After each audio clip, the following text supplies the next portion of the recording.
வணக்கம் தமிழக மக்களே! விஜயோட 2010 முதல் 2011 காலத்த பத்தி கொஞ்சம் பார்க்கலாம். 2007 போக்கிரி படத்துக்கு அப்புறம் விஜய்க்கு சொல்லிக் கொள்ற மாதிரி எந்த படமும் ஓடல.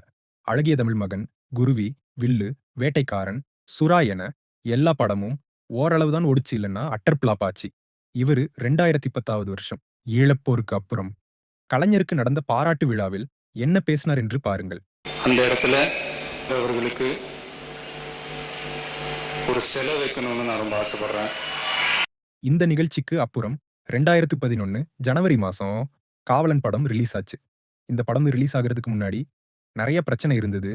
அதுக்கு முக்கிய காரணம் ஆளுங்கட்சியான டிஎம்கேன்னு சொல்லப்பட்டது. படமும் சுமாரா தான் ஓடுச்சு. அவர் படங்கள் எல்லாம் தொடர்ச்சியா ஃப்ளாப் ஆயிட்டு இருந்ததால, அவருடைய இமேஜ உயர்த்துறதுக்கும், அவரோட சொந்த பகையை தீர்க்க, ஆளுங்கட்சியை எதிர்க்கிறதுக்கும், இலங்கை கடற்படையினால் பாதிக்கப்படுற தமிழக மீனவர்களுக்காக போராடுற மாதிரி ஒரு கண்டன பொதுக்கூட்டம் ஏற்பாடு செய்தார். தமிழக மீனவர்களுக்காக ஏற்பாடு செய்யப்பட்ட கண்டன பொதுக்கூட்டத்துல அவர் என்ன பேசியிருக்காருன்னு நீங்களே கேளுங்க. அடுத்து என்னுடைய படத்தை பத்தி பேசணும்னு ஆசைப்படுறேன். காவலன் படத்தை பெரிய வெற்றி படமாக்கி உங்க எல்லாருக்கும் நன்றி.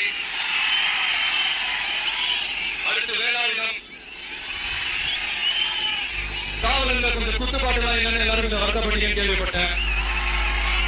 அதெல்லாம் வேலாயுதத்துல 1க்கு 2 பாட்டாவே இருக்கு.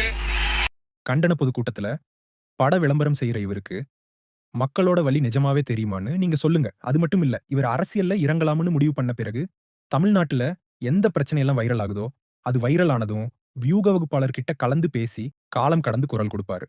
இல்லனா நேரா போய் பாதிக்கப்பட்டவங்களை சந்திப்பாரு. நடப்பதை பார்த்தால் உங்களுக்கே புரியும். ஆளும் கட்சி செய்யும் விளம்பர அரசியலுக்கும் வியூக வகுப்பாளர் சொல்றதை கேட்டு இவர் செய்யும் சினிமா பிம்ப பொம்மை அரசியலுக்கும் உள்ள வித்தியாசம் என்னன்னு நீங்களே முடிவு பண்ணிக்கோங்க. நன்றி. தொடரும்.